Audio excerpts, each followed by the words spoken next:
Hey, what's up everybody? I don't know if you can see me very well. If you can, you probably just see a shadow of me. Let me turn on some lights here, if you will, so you can get a better look. But as you can see on the title, and I got about 15.5 minutes to talk about this, so I'm going to try my best. I'm here to talk about 2011 being the year of speculation. Now, many things have happened in 2011 so far that people have speculated on. People have been asking questions about. You know, here in this town, and you probably heard about this around the country, we had a tragedy. Now, I don't want to talk too much about it, but it was a tragedy that, you know, nobody wants to see happen, and everybody was always speculating whether it was going to lead to this tragedy, or maybe there was going to be some hope at the end, and unfortunately it led to this tragedy. But that's all I'm going to say about it. And like I said, everybody here in this town has sent up prayers and condolences to the people affected. So there's that. You know, so there's that. And you know, it's not just in the news media that, you know, people ask questions, is this going to be resolved, or are we going to find out what really happened and stuff like that. It's also in places like the entertainment world. Like with the whole Charlie Sheen deal. People are wondering, is CBS really going to let Charlie Sheen go back to work on 2.5 Men?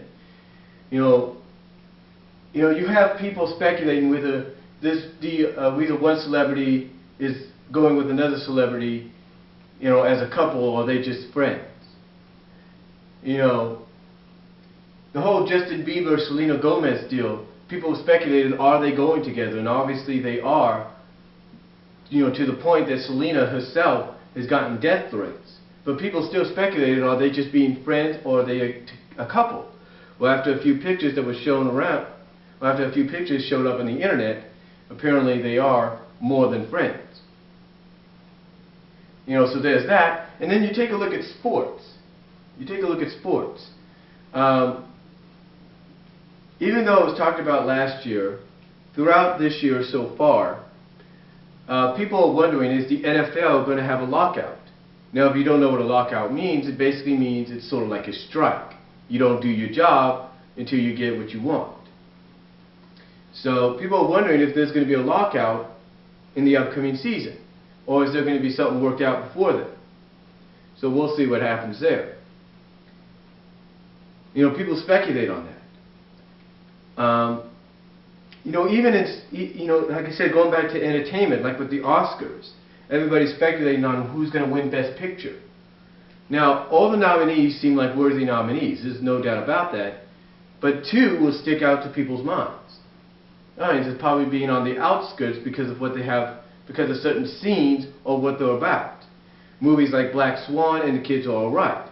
The Black Swan, as many people have read, like I have, has about a 5-minute lesbian scene with actress Natalie Portman and the other actress in there, that both of them playing the swans, if you will, that they represent. Now, the question that people have is, will this affect, you know, the Black Swan's chances of becoming Best Picture, even though it's been talked about as one of the best pictures of the year? Now, The Kids Are Alright is another movie that could get affected, because, you know, it focuses on a lesbian couple raising a child, or so, that was impregnated into one of them by somebody else's semen. But the question is, will that affect it? Or will that affect its chances of becoming Best Picture? Or will the Academy be totally unbiased, show no favoritism, and go with either Black Swan or The Kids Are Alright? See, that's the question. You know, but then, you know, it's not just in entertainment either. You take a look at, say, comic books, if you will. And I apologize for the bird in the background, he likes to chirp. But you take a look at comic books, if you will. And one of the, you know, there's a lot of speculation that's happened, not just last year, but, you know, at the end of last year going into this year, but there's a lot of speculation even at the beginning of this year. Let's take a look at Marvel, for example. Marvel had been hyping up and touting and talking about the fact that one of the Fantastic Four members was going to die. Now everybody kept guessing and wondering who it could be. Well, finally, word got out, the issue came out, and it was revealed that it was Johnny Storm, the Human Torch, that was killed off. Now if you would have told somebody back in the 60s when the comic came out that, oh, by the way, 40 plus years later, almost 50 years later, Johnny Storm was going to die and be killed off, no one would have believed you. But then again, knowing how they killed off Gwen Stacy, you know, that's an entirely different story. Nor would anybody would have believed you that Spider-Man would take his place and they'd be renaming themselves the Future Foundation. Now, besides that, other speculations going on in comics like right now as we speak, like in the Sonic the Hedgehog comics by Archie Comics. 225 is coming out in May. It's 225th anniversary, which coincides with the 20th anniversary of Sonic the Hedgehog overall. Now this leads into a storyline called Genesis, which is, I guess, paying homage and tribute to the Sega Genesis. You know, the console that, thanks to Sonic, became a household name. And it became the console to own back in the 90s. Well, apparently, there's another cover that was... Now, there is one cover, an official cover, has all the characters, all the main Freedom Fighter characters on the front, running towards, you know, like running towards you. With the Death Egg, it looks like, in the background. Now, another cover came out. Now, there was another cover that was revealed a couple days ago that's known as a Valiant cover. A Valiant cover is basically a proposed sketch cover, a proposed cover that was going to be one of the covers, basically a proposed sketch cover that will somehow make its way, I believe, into the book, like previous covers have in other comics. And this one has the bad guys, Robotnik, Lindaz, Nagus, and Snively on the cover.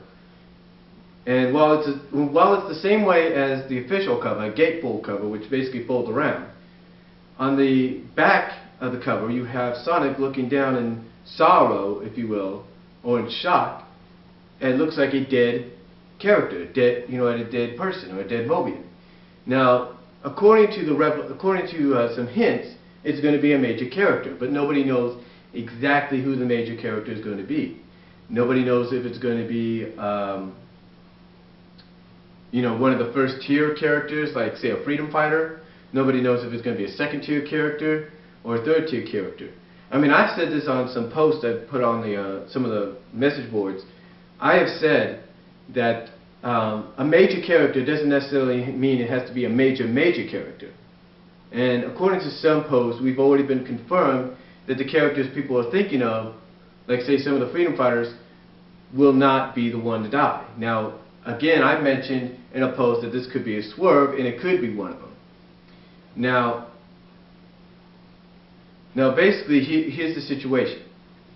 Like I said, a major character, and everybody in it that reads any comic, doesn't matter if it's Sonic, Fantastic Four, Batman, everybody knows that a major character doesn't necessarily mean a major first-tier character. It could be a character that's been with the comic for quite some time, shows up sporadically, and when he shows up sporadically in storylines, and when he shows up in those storylines, becomes a major factor and proves why he is a major character. Now, an example of this is Jeffrey St. John. Now, the last time he showed up before issue 219 was in issue, I think, 210 and 211. And that's it. And we hadn't seen him for about 8 months until 219. And now look at the major role he's playing, because he's turned his back on the Freedom Fighters, obviously on the Kingdom of Acorn, and joined up with Nagus. Take a look at that. So, you could take a character like him, probably showing remorse for what he's done, and sacrificing himself. You could see that. But, again, a major character doesn't mean a major character. It could mean a minor major character. In other words, somebody that does get screen time, but not as much as the stars of the show. I'll give you an example. 101 Dalmatians was released, the animated series, back in the late 90s. They had the major characters, which were Lucky, Rolly, Cat, Pig, and Spot. Okay, they were always seen in the episodes. But then, you take a look at some of the characters that played other roles, like Anita and Roger. Even though they were originally major characters in the animated series, they were minor major characters. Same with the parents. Even though they were the major characters in the movies, they were minor major characters. But every time they showed up, they had some kind of effect on, you know, the storyline they were in, or in the episode or the cartoon short they were in. Another example is Two-Tone. Even though she was a minor character in the live-action movie, and I think the sequel to the animated film, she was a minor character as well, but a minor major character in the series, because she was even given basically her own starring role in the 11-minute short Love 'Em and Flee Them. And she's been seen sporadically throughout the series. You know, even if she's speaking or not speaking, she's been seen. So she is what they consider a minor major character. And I'll tell you this, any episode she's in, even if it was Love 'Em and Flee Them, or just, you know, cameos or stuff like that, in a way she's had an effect. So that's why I say that the major character death that's being teased by Archie Comics in the Sonic 225 is not that major, but just probably minor major. But that's speculation again. That again is added into the fact that this is the year of speculation. But again, it's not just that either. You take a look at wrestling. For the past year, almost a year now, people have been speculating and asking, who is the anonymous Raw GM? You know, people have always been wondering, are we going to find out this time? Are we going to find out this week? Are we going to find out at this pay-per-view? At that pay-per-view? Nobody really knew when we were going to find out. Well, eventually it looks like the speculation is going to come to an end around WrestleMania, because it looks like we may have a clue given to us this past Monday night on Raw with a female stepping out of a limousine. So we might have an idea who it might be. I mean, names have popped up like Stephanie McMahon's, even Vince McMahon himself, and even Michael Cole and Triple H. They've all popped up as possible candidates. But nobody really knows until the speculation comes to an end, possibly close to or at WrestleMania. And again, speculation in WWE is with this whole 2/21/11.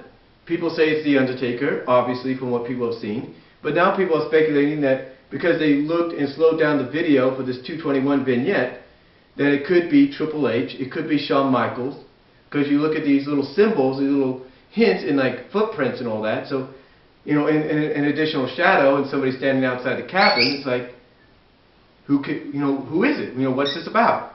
And we won't know until this Monday. And then TNA, you know, you can't leave them out. TNA had speculation wondering who was going to oppose the Immortal Group. And at first we thought it was going to be the Main Event Mafia. And then when Kevin Nash and Booker T went to WWE at the Royal Rumble, the question came out that who was going to replace them? Are they still going to go with? The speculation came out was, are the TNA still going to go with the Main Event Mafia, or are they going to get somebody else? And apparently they got Fortune to turn babyface again and go against Immortal. So all that I've mentioned, along with what's going to happen later this year with movies like Smurfs and Transformers and, you know, whatever else, Captain America, X-Men First Class, those are speculated. People are speculating of if those movies are going to live up to the hype. And again, I apologize for the bird in the background. But people are wondering if they're going to live up to the hype. So that's speculation there. So tell me what you guys think. Tell me if this year has lived up to its hype, lived up to being the year of speculation so far, and tell me if it's going to continue to do so later on, down the line. Tell me what you guys think. I apologize for the bird in the background. He's a lovebird, so you kind of get the idea, and I will talk to you all later.